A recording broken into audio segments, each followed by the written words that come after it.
ঝাল লাগা এর ইংরেজি কী? ঝাল লাগা এর প্রচলিত কিছু ইংরাজি আছে, যেমন পাঞ্জেন্ট, হট, পেপারি, পিকুয়েন্ট, শার্প। পশ্চিমা দেশে সাধারণত বলে স্পাইসি, জিঞ্জারি, পিচারি। আবার মানুষের মনের ঝাল এটারও একটা ইংরাজি আছে। সাধারণত বলা হয় বিটারনেস, ডিসকন্টেন্ট, অ্যাক্রিমনি, গ্রাজ, পিক। কিন্তু ঝাল লাগা এর ইংরাজি সরাসরি অনুবাদ করে বোঝানোটা কঠিন, বরং আমি কিছু গুরুত্বপূর্ণ অনুবাদ দিই, আশা করি বুঝতে পারবেন। মুরগির তরকারিটা খুবই ঝাল ছিল। মুরগির তরকারিটা খুবই ঝাল ছিল। এখানে ঝাল ছিলর অর্থটা দেখুন। The chicken curry was very spicy. তবে এখানে ঝাল ছিল অর্থ হচ্ছে ভেরি স্পাইসি। মুরগির তরকারিটা খেয়ে আমার ঝাল লেগেছে। এখানে আমার ঝাল লেগেছে এটা বোঝাতে কীরকম ইংরেজি ব্যবহার করা হয় দেখুন। দ্য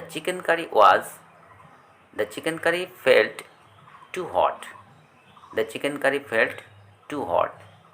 এখানে আবার ঝাল লেগেছে বলতে টু হট এই ফ্রেজটি ব্যবহার করা হয়েছে। মুরগির তরকারিটা আমার কাছে অতিরিক্ত ঝাল লেগেছে। এখানে বলা হচ্ছে অতিরিক্ত ঝাল লেগেছে। The chicken curry was too spicy for me. The chicken curry was too spicy for me. অতিরিক্ত ঝাল বোঝাতে টু স্পাইসি।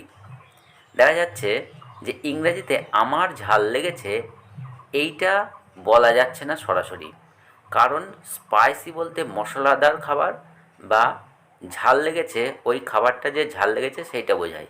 কিন্তু আমার যে মনের অনুভূতি, বাংলায় যেমন আমরা বলি ঝাল লেগেছে জিভে, সেইটা বোঝানো যাচ্ছে না। ইংরেজিতে অনুভূতি প্রকাশ করতে বাচ্চাদের প্রচণ্ড ঝাল লাগলে বলা হয় ইট হার্টস। It hurts. তরকারি অনেক ঝাল হয়েছে। The curry is so hot that it hurts. The curry is so hot that it hurts. আবার লঙ্কা খেয়ে বাচ্চাটার ঝাল লেগেছে। কাঁচা লঙ্কা বা শুকনো লঙ্কা যে কোনো মুখে দিলে বাচ্চাদের যে ঝাল লাগে তারা কান্নাকাটি করে, চিৎকার চেঁচামেচি করে। লঙ্কা খেয়ে বাচ্চাটার ঝাল লেগেছে এটা বোঝাতে বলা হবে the kids tongue hurts for eating chilli. The kids tongue hurts for eating chilli. এখানে ঝাল লাগা বোঝানো হয়েছে টাং হার্টস। টাং হার্টস এই ফ্রেজটা দিয়ে। আবার লঙ্কা খেয়ে আমার ঝাল লেগেছে, অর্থাৎ আমি বড় মানুষ, আমার যদি ঝাল লাগে তখন সেটা বলা হবে the chili was so spicy that it hurts to eat. The chili was so spicy that it hurts to eat. বড় মানুষের ঝাল লাগা বোঝাতে বলা হয় স্পাইসি বা সো স্পাইসি অথবা টু স্পাইসি।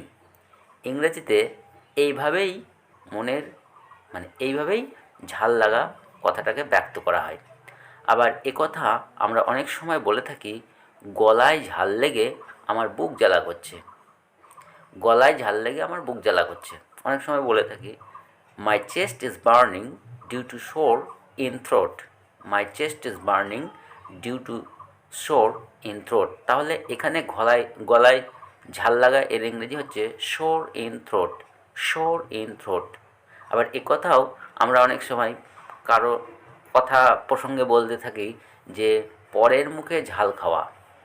পরের মুখে ঝাল খাওয়া এ কথাটা একটা ইডিয়াম, ফিগারেটিভ হিসাবে এটি ব্যবহার করা হয়।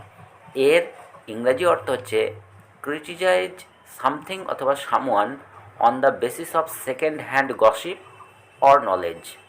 মানে পরের মুখে শুনে অথবা কোনো গুজব শুনে কারো কোনো বিষয়ে সমালোচনা করা। তো এই ছিল ভিডিও কেমন লাগলো কমেন্টে অবশ্যই জানাবেন। আর এরকম মজাদার এবং ফানি ভিডিও পেতে আমাদের টুকটাক ইংলিশ চ্যানেলকে সাবস্ক্রাইব করে রাখুন। ধন্যবাদ।